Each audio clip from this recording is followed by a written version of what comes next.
मुझको कैद में कर लो, नहीं मैं वो परिंदा हूँ, तेरी ख्वाहिश पे मर जाऊँ, मेरी शर्तों पे जिंदा हूँ। नमस्कार, दस्तक इंडिया में आप सभी का स्वागत है। दस्तक इंडिया की टीम आज बैठी हुई है विश्व हिंदू परिषद की कार्यशाला में, जो अयोध्या में स्थित है। इस कार्यशाला में जो निशानी है उसका सिरा राम मंदिर आंदोलन से जुड़े हुए कार सेवकों तक पहुंचता है। जब भी राम मंदिर आंदोलन की बात होती है तो बात होती है कार सेवकों के बलिदान की, लेकिन इन सब के बीच एक बलिदान एक लड़की का भी है। एक लड़की, एक वीरांगना जो इस अयोध्या की धरती से ही है, इसी अयोध्या की धरती में पली बढ़ी और आज भी समाज के उत्थान के लिए, हिंदू धर्म के उत्थान के लिए कार्य कर रही है। ये वीरांगना है श्वेता राज सिंह, एडवोकेट श्वेता राज सिंह। आइए आज हम आपको इस वीरांगना से मिलवाते हैं और जानते हैं अयोध्या की कहानी को उनके नज़र से। जी नमस्कार। आप अयोध्या की कहानी की बात कर रहे हैं। हम इसको कहानी नहीं कहेंगे, ये हमारा इतिहास है और इतिहास को कहानियों की तरह सुनाया ज़रूर जाता है, लेकिन हमारा इतिहास वो हमारी पहचान है, हमारा अस्तित्व है। तो मैं शुरू करूंगी, जब छोटे थे हम सब 1992 की बात करूंगी, जब बाबरी विध्वंस हुआ था और उस समय कार सेवक यहाँ पे आना प्रारंभ हुए थे। बहुत सारे कार सेवक आए थे। हम लोग छुप छुप करके घरों से उनके लिए खाना पीना लेकर के आते थे, क्योंकि तत्कालीन सरकार ने बहुत सारे प्रतिबंध लगा करके रखे हुए थे और किसी भी प्रकार से कार सेवकों तक ज़रूरत का सामान भी नहीं पहुँचने दिया जा रहा था। तो ये हमारी तरफ से ये हमारा एक समर्पण भाव था प्रभु श्री रामचंद्र के लिए कि हमारी नगरी में ये कार सेवक जो पूरे विश्व से आए थे, ना केवल अपने देश से, विश्व से आए थे, उनकी सेवा हम लोग कर सकें। और छोटे ही छोटे थे हम लोग, 10-11 साल के थे उस समय, और छुप छुपा करके प्रशासन से किस तरीके से उन तक ज़रूरत का सामान पहुंचाते थे हम लोग, और किस तरीके से हम लोग की कर्फ्यू लगा रहता था शहर में, और कई बार ऐसा होता था डंडे खाने पड़ते थे पुलिस के। तो हम लोग पर्टिकुलरली महिलाओं और बच्चों को, बेटियों को आगे इसलिए किया जाता था कि महिलाओं और बेटियों को देख करके डंडे थोड़े कम पड़ते थे। लेकिन तत्कालीन सरकार ने किसी भी प्रकार का कोई भी भेदभाव किए बिना जितने पुरुषों के जीवन लिए उतनी महिलाओं के भी जीवन लिए। यहाँ पे कोठारी बंधु थे, वो दोनों भाई एक साथ शहीद हुए हैं जब फायरिंग हुई थी 6 दिसंबर को। ये अपने आप में बड़ी शर्मनाक स्थिति थी कि हिंदुओं को अपनी ही अस्तित्व के लिए लड़ाई करनी पड़ रही थी, और हमारे वो प्रभु श्री राम जो हमारे ना केवल पूज्य और आराध्य हैं, हमारे पूर्वज भी हैं, और हम कहीं ना कहीं प्रभु श्री रामचंद्र के ही वंशज हैं। अयोध्या से जुड़ा कोई भी व्यक्ति वो उन्हीं का ही वंशज है, और हमारे पूर्वज से उन्हीं के ही जन्म स्थान को छीना जा रहा था। तो ये अपने आप में बड़ा ही दर्दनाक और पीड़ादायक था, और तत्कालीन जो भी सरकारें थीं उन्होंने किसी भी प्रकार का सहयोग नहीं किया। ये भी अपने आप में एक दुर्गति ही थी, और उसके बावजूद लड़ करके उस समय लोगों ने यहाँ पे कार सेवकों की भरपूर सेवा करी है। हम लोग ने तो वो समय देखा है कि गोलियाँ चलाई गई हैं, और कई बार ऐसा हुआ है जो जीवित रहे हैं लोग, उनके शरीरों पे रस्सी से बोरियां बांध के उनको माता सरयू में प्रवाहित कर दिया कि उनके शव कभी ऊपर ना आए। कितने लोग जीवित रहे थे जिनको उठा के ट्रकों में लोड करके पता नहीं कहाँ ले जा करके डाल दिया गया। कितने ही घरों में कितने ही परिवारों के बच्चे कभी लौट करके नहीं आए, और ना कभी पूछा उस समय की सरकार ने कि हुआ क्या। तो ये अपने आप में एक काला धब्बा था, और यूँ समझ लीजिए कि शिलान्यास के साथ जो एक काला अध्याय था वो अध्याय समाप्त हुआ है। वो कार्य सेवक जिन्होंने अपने यहाँ पे प्राण दिए हैं, जो शहीद हुए हैं, आज उनकी भक्ति, उनकी शक्ति को एक स्वरूप मिलने वाला है, और वो स्वरूप है प्रभु श्री रामचंद्र का भव्य भवन। अच्छा, एक सवाल है मेरा कि आपने बताया कि आप लोग आते थे और कार्य में जुटे हुए थे आप लोग, लेकिन मेरे मन में ये प्रश्न आ रहा है कि उस वक्त क्योंकि आपने शिक्षा भी पूरी की ही होगी और क्योंकि उस वक्त जो प्रदेश था और राज्य था पूरे ज़िले में एक दंगे का माहौल था, तो उस परिवेश में आपकी शिक्षा पर क्या कोई असर पड़ा और पड़ा तो आप कैसे उससे बाहर निकलने में कामयाब हुई है, मुझे बताइए। देखिए शिक्षा पे क्या प्रभाव पड़ा, क्योंकि परमानेंट कर्फ्यू लगा हुआ था, तो पूरा दिसंबर भर कर्फ्यू था, जाके जनवरी में स्कूल खुले थे। और क्योंकि छोटे ही थे हम लोग, बहुत ज़्यादा बड़े क्लासेस में नहीं थे उस समय, मैं अपनी बात बता रही हूँ।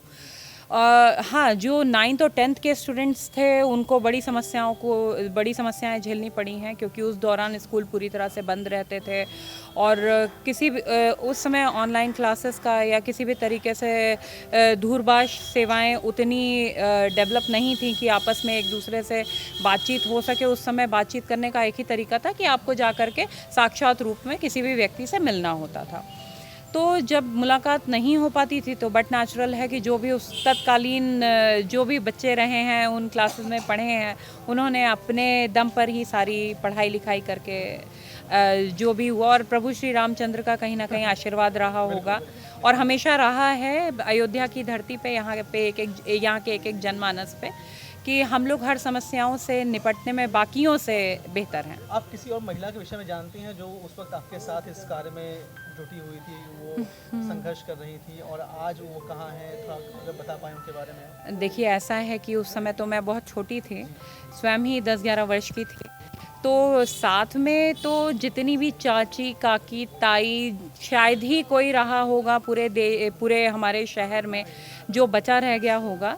तो पर्टिकुलरली कैसे किसी को नेम करूं, लेकिन जो इस आंदोलन से जुड़े हुए लोग थे, चाहे वो साध्वी ऋतंबरा रही हों, चाहे वो उमा भारती दीदी रही हों, ये इन लोग पे कितना अत्याचार हुआ है ये सोच करके कहीं ना कहीं बड़ा दुख होता था और एक प्रेरणा भी मिलती थी कि इतने अत्याचार बर्दाश्त करने के बावजूद उन्होंने अपने धर्म को किस प्रकार से आगे बढ़ाया, किस प्रकार से उसका पालन किया है। और ये कहीं ना कहीं उन महान महिलाओं का भी त्याग है कि आज यहाँ पे प्रभु श्री रामचंद्र का विशाल भव्य और नव्य मंदिर का निर्माण होने वाला है। आपने बताया कि 2001 में आपको अवसर मिला बाहर जाने का शहर से जी, लेकिन आपने एक अच्छे पेआउट के बावजूद वो अवसर आपने त्याग दिया, तो वो थोड़ा प्रकाश डालिए इस पे। देखिए ऐसा है, 2001 में मुझे मुंबई में जॉब मिल रही थी। मैंने जॉब इसलिए नहीं टेकअप करी क्योंकि ये जो अयोध्या भूमि है ये इतनी पावन है और इसके लिए इतनी कर्तव्य निष्ठा रही है मेरी कि मैं अपनी मातृभूमि छोड़ करके जा नहीं पाई। और उसके बाद आपने ये भी किया कि आपने एक सरकारी नौकरी छोड़ी और आपने वकालत शुरू की, वकालत में पढ़ाई की, तो वो थोड़ा बताइए ताकि आज की पीढ़ी को थोड़ा कुछ सीखने के लिए मिले।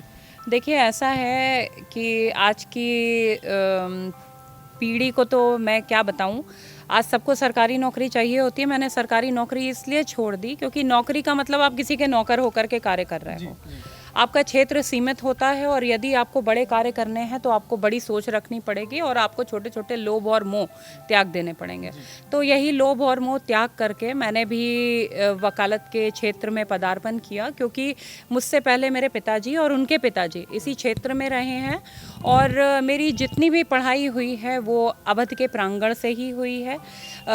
हमारे KS साकेत से ही मैंने सारी डिग्रियां प्राप्त करी हैं। और यूँ बताऊँ आपको कि हमारे अयोध्या में ये जो कॉलेज है हमारा, ये अत्यधिक प्रतिष्ठित कॉलेज है और शायद ये अकेला कॉलेज है जहाँ पे चीटिंग नहीं होती है, जहाँ के बच्चे पढ़ करके पास होते हैं और बहुत ही अच्छा माहौल है यहाँ पे महिलाओं और यदि बेटियों की बात करते हैं तो सबको आदर सम्मान दिया जाता है। देखिए मेरा प्रश्न अब आखिरी एक प्रश्न ये है आपसे कि अगर आपसे मैं बोलूँ, आप इतने दिन से यहाँ अयोध्या में भी हैं, आप कार्य भी कर रही हैं समाज के लिए, देश के लिए, तो जो आज की पीढ़ी है, जो जनरेशन अयोध्या में बड़ी हो रही है, देश में बड़ी हो रही है, उसके लिए और ख़ास तौर से लड़कियों के लिए आपका संदेश क्या है? एज ए इंडिविजुअल अपने आप को देखते हुए आप क्या संदेश देना चाहेंगे? देखिए मेरे पिताजी ने हम लोग को पाला पोसा है, तो उन्होंने कभी बेटी और बेटा करके नहीं पाला है, उन्होंने एक बच्चा करके पाला है कि हाँ ये मेरा पुत्र या पुत्री में उन्होंने कभी भेदभाव नहीं किया। तो इसलिए मेरा सभी को ये संदेश है कि आपने एक व्यक्ति के रूप में जन्म लिया है और अपनी मातृभूमि के लिए सदा तत्पर रहें, अपने समाज के लिए सदा समर्पित रहें कि अच्छे से अच्छा कार्य करें और लालच, लोभ, मोह से बहुत ही दूर रहना चाहिए। जैसे कि मैं भी वकालत का कार्य कर रही हूँ और जो भी महिलाएं हैं यहाँ पे, पीड़ित महिलाएं हैं, उनके केसेस मैं करती हूँ और बिना किसी फीस के करती हूँ। और यही नहीं, विधिक सेवा प्राधिकरण के साथ भी कार्य कर रही हूँ और वहाँ पे भी निःशुल्क सेवाएं दे रही हूँ अपनी, क्योंकि कहीं ना कहीं मुझे ये समझ में आता है कि आपने एक इंसान के रूप में जन्म लिया है, आपने एक मानव के रूप में जन्म लिया है, तो मानवता की सेवा करना ही सर्वश्रेष्ठ कार्य होता है और सर्वोपरि भी है। जी, बहुत उत्तम बात कही आपने। लेकिन अभी अभी मुझे पता लगा कि आपके अंदर एक कवियत्री का भाव भी है, तो मैं चाहूँगा कि आप इस कवियत्री के भाव को हम जनमानस तक पहुँचाएँ और बताएँ, हमें बताएं कि ऐसी कौन सी कविता है जो आप अभी इस क्षण के लिए, इस पल के लिए जनता को सुनाना चाहेंगी, हमारी ऑडियंस को आप सुनाना चाहेंगी। देखिए, ऐसा है कि मेरी पहचान की 4 पंक्तियां पढ़ती हूँ। अब तो मैं करणी सेना की प्रदेश संगठन महामंत्री भी बनाई गई हूँ, तो हमारे राष्ट्रीय अध्यक्ष श्री सूरजपाल अम्मू दादा भी हमेशा ये कहते हैं कि श्वेता की कविता से प्रारंभ हो और श्वेता की कविता से अंत हो किसी भी मीटिंग का। तो अंत के विषय में नहीं बात करूँगी, हाँ एक शुरुआत की बात करूँगी, शहर की बात करूँगी, सुबह की बात करूँगी और अपनी पहचान की 4 पंक्तियाँ पढ़ूँगी। तुम मुझको कैद में कर लो, नहीं मैं वो परिंदा हूँ। तुम मुझको कैद में कर लो, नहीं मैं वो परिंदा हूँ। तेरी ख्वाहिश पे मर जाऊँ, मेरी शर्तों पे जिंदा हूँ। सहारा ले सको जिसका हूँ वो उम्मीद का तिनका। सहारा ले सको जिसका हूँ वो उम्मीद का तिनका। सहे जो प्यार से मुझको, तेरे आंगन की वृंदा हूँ। सहे जो प्यार से मुझको, तेरे आंगन की वृंदा हूँ। दोस्तों, ये था एक लम्हा श्वेता जी से बात करने का और हमें उम्मीद है, हमें आशा है कि आपको इस इंटरव्यू से बहुत कुछ सीखने को मिला होगा, बहुत कुछ समझने को मिला होगा। राम मंदिर से जुड़ी हुई अनगिनत कहानियाँ हैं और बहुत ही ज़रूरी नहीं है कि हम उन सभी कहानियों को समेट सकें, लेकिन ये उन कहानियों में से एक सिरा था जिसको जानना हम सभी के लिए बेहद ज़रूरी था। तो दस्तक इंडिया में इस एपिसोड के लिए इतना ही। मिलते हैं अगली बार एक नए वीडियो के साथ, नए आइडिया के साथ। नमस्कार।